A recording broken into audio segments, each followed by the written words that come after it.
Ladies and gentlemen, I'd like to begin today's video with an apology. You see, you come here to the Michigan Wolverines team rivalry show expecting the absolute best in journalism and apparently legal knowledge, and I strive to be that all-knowing savant of college football wisdom, and yesterday I let you down. Not specifically about college football, actually more so about the legal system. And many of you pointed that out very respectfully, and to that I say, thank you. I really appreciate that. I learned something, and I was wrong. It happens on occasion. I know it's shocking. How does someone with hair as gorgeous as mine be wrong about something? It makes no sense. But alas, here we are. Me apologizing for being wrong. It does not happen often. Just ask my wife. That being said, one of you responded to this video that we're looking at on the screen here very negatively. You said I was spewing nonsense. You said I was just illustrating how ignorant I was. And you know what? I've heard your comment. And I would like to make the following statement. Oops. All right, now with that, oh, I forgot. I need to like my video. Touchdown, Wolverine!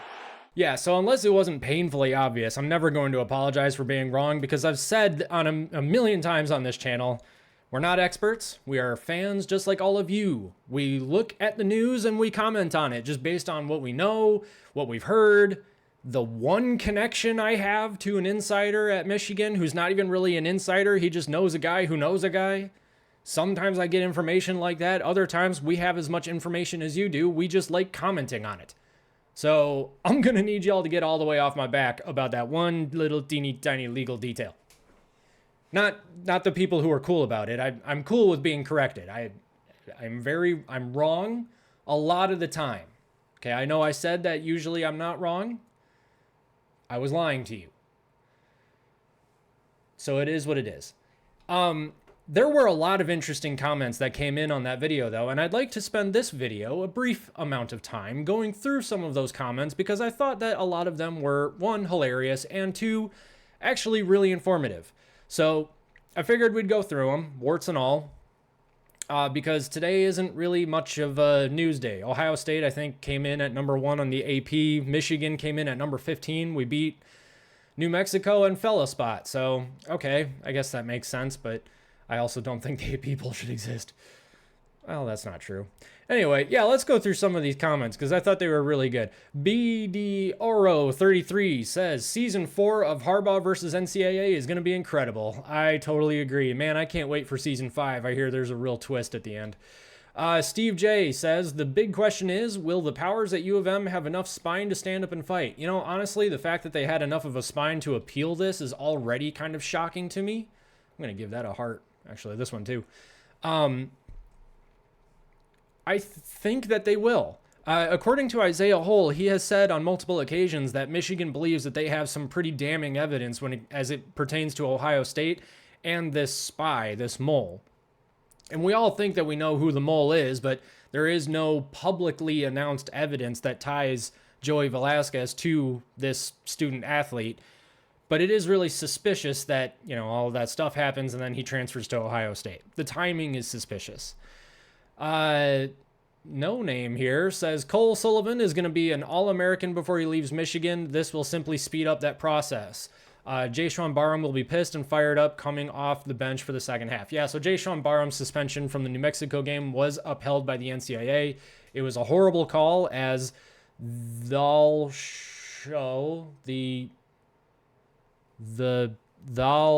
showered. Dude, I'm really sorry. I have no idea what that name is supposed to be. He's saying it's a horrible call. Yeah, it was a horrible call. Intrepidus 3378 says, throw the book at them. If they had an ineligible player, they should get the penalty that the rules prescribe.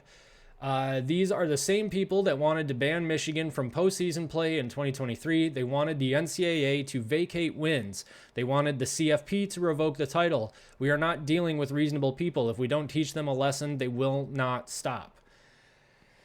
I like the attitude. I like where you're coming from. I like the enthusiasm here. The problem is there has to be some fairly damning evidence against Ohio State that they broke a lot of rules, I think, for the NCAA to turn on them when, for the last 2 years, they were trying to get something on Michigan. Michigan pantsed them. If the NCAA were now to go after Ohio State, I think it would look a lot like Michigan intimidated them into going after Ohio State. I mean, the court of public opinion is almost always wrong. Maybe that's not necessarily true. I don't have any stats behind that. But the court of public opinion is based very much on, oh, that looks a little suspicious. I mean, just look at the Jeffrey Epstein stuff. Whether you're on one side or the other of what's going on with the Jeffrey Epstein stuff, it really doesn't matter. The narrative is always going to be stronger in the court of public opinion than the facts.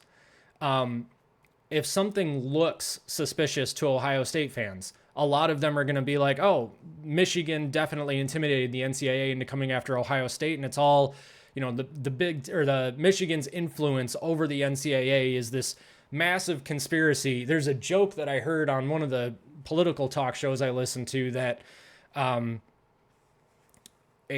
man dies and he goes up to the pearly gates or the golden gates, whatever heaven's supposed to have. And he asks God, he says, so God, who really killed JFK? And God says, Lee Harvey Oswald. And the dead man says, wow, I didn't realize the conspiracy went up this high. So it's kind of funny. I have a feeling a lot of things go down like that. I mean, the conspiracy with Michigan and the KGB with, maybe Connor Stallions really did call his little squad there the KGB, and maybe, maybe there were people going and videotaping games, which, it doesn't seem like there's actually evidence to suggest that they were there specifically to videotape the games. It was more that, Stallions had purchased tickets for people to go to games and stuff like that because they wanted to, I don't know. I'm not going to get into that part. I'm just going to say something wrong and I'm going to get blasted for it. But if it looks a certain way, even if it's not that way at all, people don't really care about the facts. They just care about the way that it looks. And it looks bad. I mean, that's why I keep saying, it looks suspicious with Joey Velasquez. It may very well not be Joey Velasquez, and I'm open to it not being Joey Velasquez if there's facts to support that it's not him. What I am going to say, though, is that all of the events leading up to Joey Velasquez going to Ohio State, and now all of this stuff coming out about, the guy lied about Chris Partridge, the guy lied about Michigan in general, the guy lied about Connor Stallions, and Joey Velasquez is really the only link between Michigan and Ohio State's programs. That's suspicious. But again, that's all it is. But the general public has this tendency to take something that looks suspicious and run with it. Okay, the Uncle T stuff. The Uncle T stuff was nonsense. And there were people that were coming out with some truly wild takes. I mean, you heard some of the stuff that Buckeye Scoop was coming out with. Frankly, there was some stuff that, what was his name? Till Daddy, and then somebody else on one of the Michigan Twitter accounts started spewing some really wild conspiracy takes about Ohio State's side of all of it, and it's all just nonsense. There's a saying, there is your point of view, there is my point of view, and then there's the truth. And I firmly believe that's what's going on here, is that there's probably a middle ground happening here somewhere, and we just need the facts to come out. Now, that's not to say that what's going on with Ohio State, maybe there is something to that. If they hired a PI firm to investigate Michigan, we have some serious ethical questions at play here in terms of how far a school can go to police another school. Jim Bob Smith, 2496. I am a 25-year attorney and contract law specific for 20 years. I am also an alumni of Michigan Law School, so that is a good lawyer. I tell you what, it's not illegal. Michigan is a single-party state. Okay, so this is about the phone call. Joey did not violate the law. Allegedly. If it was Joey, I mean. The computer access, however, is a felony issue. Okay. The appeal will go through the process. If it is upheld, we will file in court. Contra proferentum. We'll overturn this case. Broski's throwing some Latin at us. What Connor did is not a violation of the written bylaws. Add in the legal aspect of the illegally obtained documents and collusion on Ohio's part, and this is going to turn around on Ohio. Vacated natty is possible, along with a Porto lawsuit against Day and Ohio. I will comment on that post sip of water. So that would be wild. What I will say is, and this is why I was saying innocent until proven guilty in the last video. There was another lawyer who commented on this and took that a little too literally. I wasn't referring to it in the legal sense. I was referring to it in the, maybe the moral sense or the subjective sense or the personal belief sense, is that to me, somebody is innocent until proven guilty. So Ryan Day is innocent until proven guilty, until there's evidence that comes out that Ohio State actually did this, actually recruited a player to spy on Michigan. And then that player, obviously was ineligible because of that, came to Ohio State, played for Ohio State. I mean, technically, if you follow the letter of the law, yeah, Ohio State's going to have to vacate some wins there, probably because an ineligible player was used. Is that going to happen? I really don't know. Because like I said, I don't think the NCAA is actually going to go after Ohio State. I think that they're going to be too embarrassed by not getting anything on Michigan. They're not going to then be like, okay, Michigan, what can we do to earn back your favor? Well, you can go after Ohio State. Oh, yes, my lord, we will do just that. No, they're not going to do that. But I shouldn't say that they aren't going to do that. I don't expect them to do that. Maybe they will. Add in the legal aspect of illegally obtained documents and collusion on Ohio's part. If I remember correctly, there is evidence that ties Ohio State to the investigation, or that Ohio State was the school that hired the private investigative firm. I believe that is publicly announced evidence. So if that's the case, and the evidence that was provided to the PI firm was obtained illegally, Ohio State's kind of a third party at that point. Like all Ohio State did was hire the PI firm. I believe that's confirmed. I might be wrong there. But in this case, all they did was hire the PI firm. Are they in control of how the PI firm gets their evidence? Not really. So how much liability is on Ohio State's part if the PI firm is the one who collected the evidence illegally? Sorry, I've got gas rising up in my esophagus and I'm trying not to belch in the microphone. So I don't know. I'm curious to see how that would work out. Let's see. There was another one that I liked. Okay. A2 Fan 71. In Michigan, it is legal to record a phone call if you are a participant in the conversation. Michigan is a one-party consent state, so you don't need the consent of the other participants if you are one of the individuals speaking. However, recording a private conversation without being a party to it, or recording it on behalf of another party without their consent, is a felony under Michigan law. Okay, so it doesn't sound like, based on the evidence that we have, this is what happened. I really appreciate the explanation too. That's really helpful. But I don't think that's what happened here. I think what actually happened was that this player was on the phone with Connor Stalions. He was a party to the call. So that would make it not criminal. Matthew Shepard. Personally, I feel we all have the right to know the source as well as the exact firm who's behind it all. I truly believe that'll solve everything, whether Ohio is truly behind it all or NCAA spoke the truth of dismissing Ohio's connections. So the NCAA spoke. Okay, so the NCAA dismissed the connection with Ohio. Okay. All right, I can't remember that off the top of my head, but okay.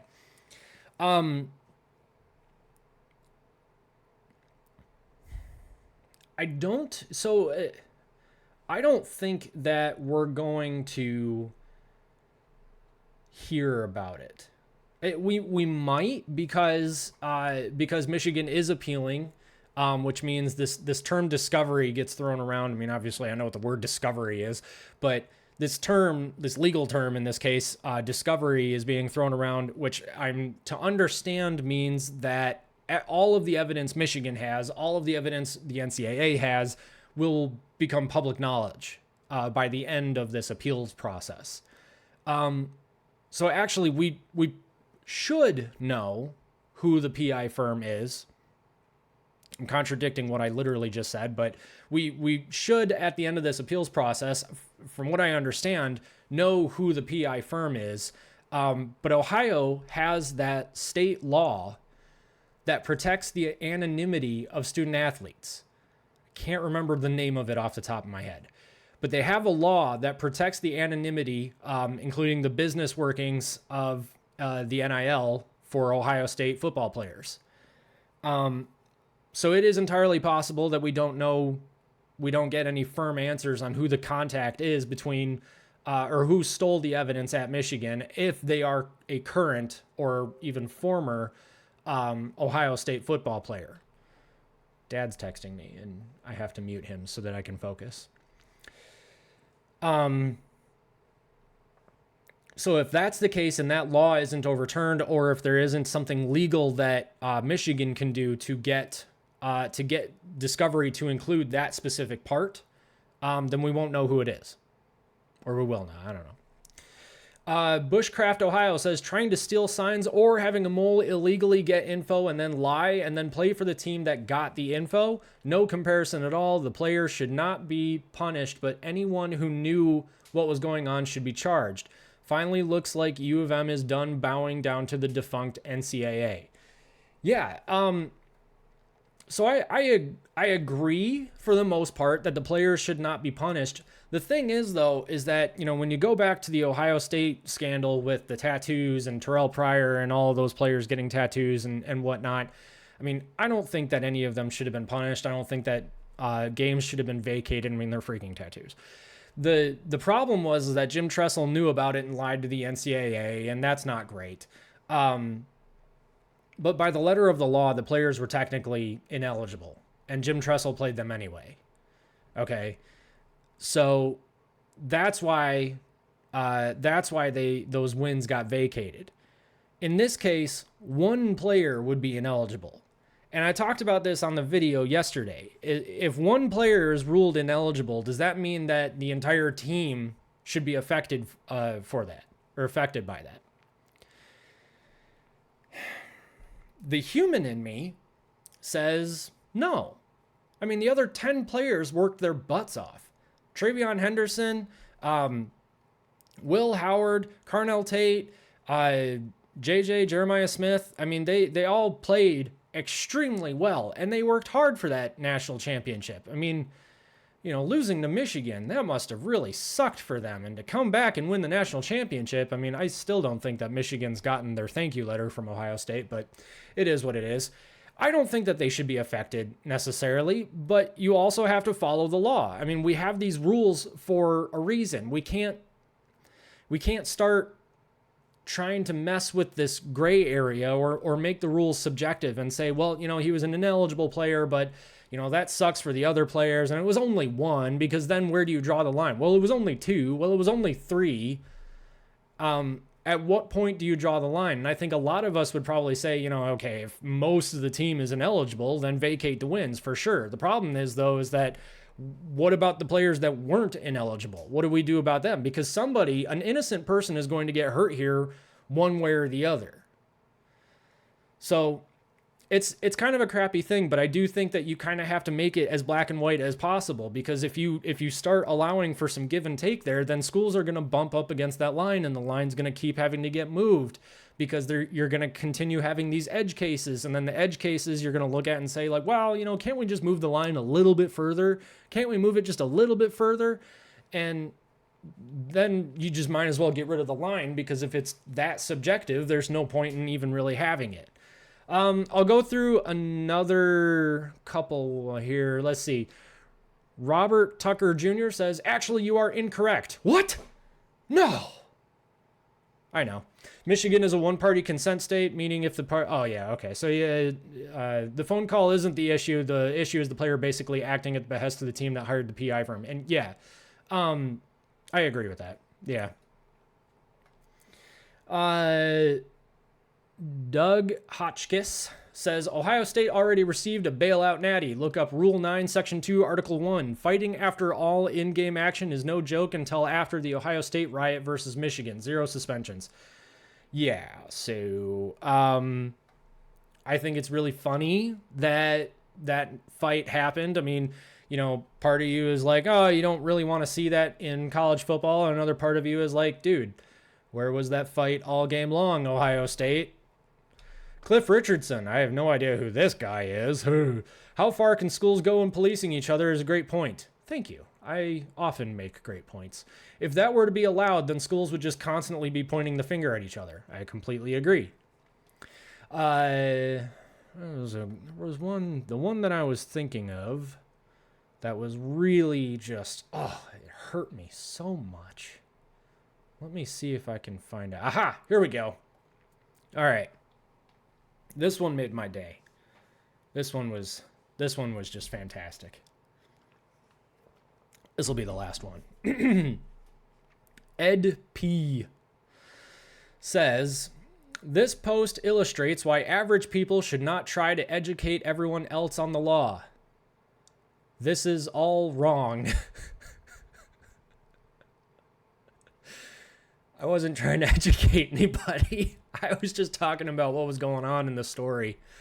I mean, if I got the phone call thing wrong, I thought Michigan wasn't a single party consent state. So that's my bad. But I don't think that was the main point I was trying to make. So he says, I have been both a criminal and civil attorney in Michigan for 25 years. Michigan does not require consent of all parties in a conversation to record it, only one. Yeah, I definitely think that little detail was worth these two sentences here, saying that I shouldn't try to educate everyone else on the law, which I wasn't, and this is all wrong.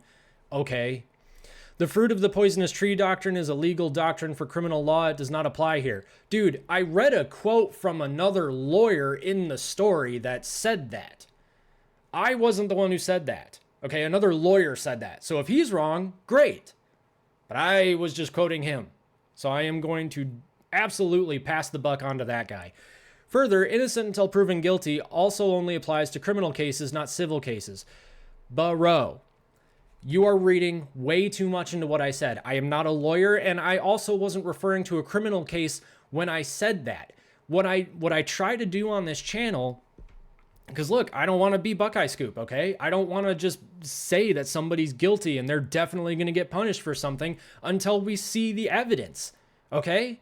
I don't want to be the joke that is Buckeye Scoop because they announce to their followers, their sheep, that some terrible thing, the hammer's coming down on Michigan. For 2 years, they said the hammer's coming down on Michigan without any evidence. And what happened?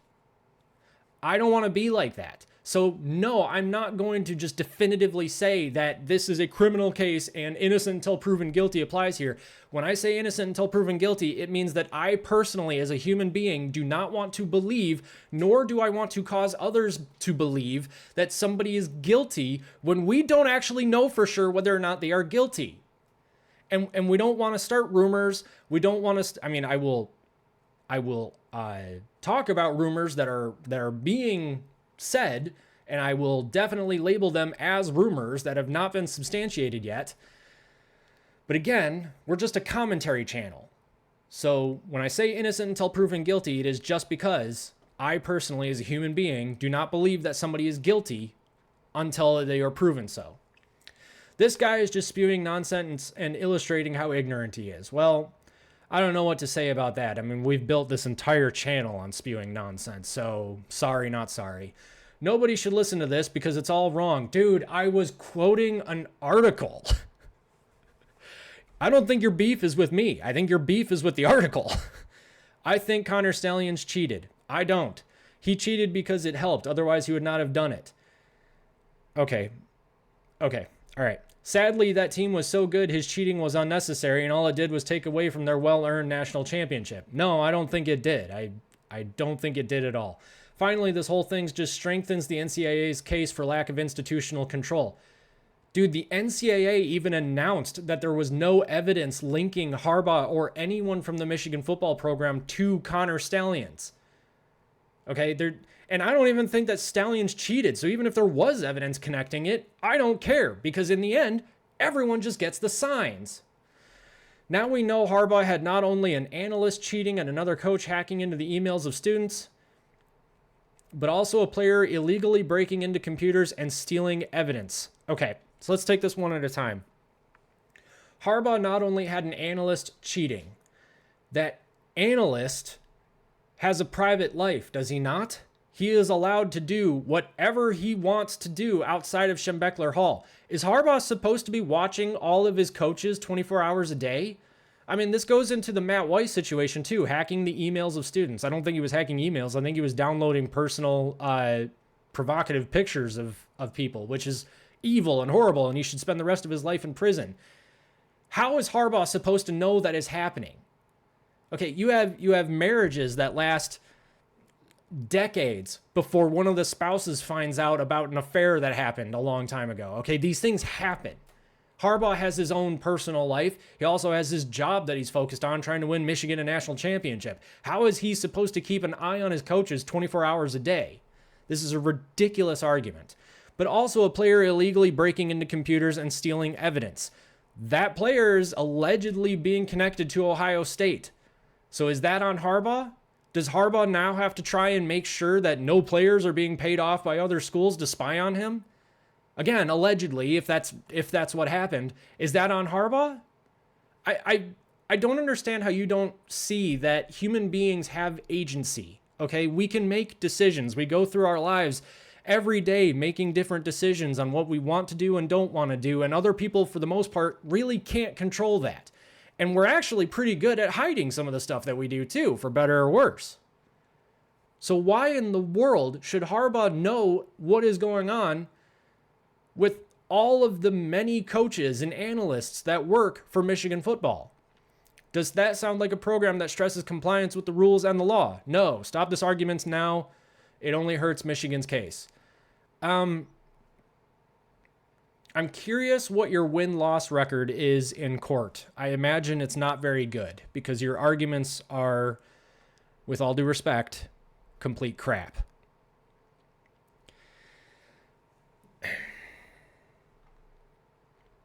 It's a little frustrating because sometimes you think that people don't actually believe what they're saying because can they hear how ridiculous it sounds, or can't you hear how ridiculous it sounds? And no, there are people who actually believe things like this is the case, is true. Logical fallacies and all. So, I don't know. It is what it is. Is Ohio State going to get in trouble for what's going on? I don't know. Dare I say innocent until proven guilty, because I'm going to get yelled at for that too. Ohio State, if something comes out about this, if the evidence comes out linking Ohio State to Joey Velasquez, and Joey Velasquez is really the one who was spying on Michigan, okay. All right. Until we know for sure, though, Connor Stalions didn't do anything wrong. He just ended up with the signs. Everyone's got the signs. Everyone's trying to steal each other's signs. Okay? It's not cheating. Sorry about you. I think maybe perhaps you should probably get out of the cult that you are in, that for some reason believes that because Michigan stole signs better than your team did, that must have meant that they cheated. It's just not how it works. Sorry. With that being said, I ended this video on kind of a downer. Oh my gosh, and we're getting on 29 minutes here too? Jeez. All right, I'm going to go ahead and leave it there. Let me know your thoughts in the comment section. I don't know. What do you think about all this? Do you think Ohio State was actually behind it? Let me know what you think. Don't forget to like and subscribe, and we will catch you in the next video.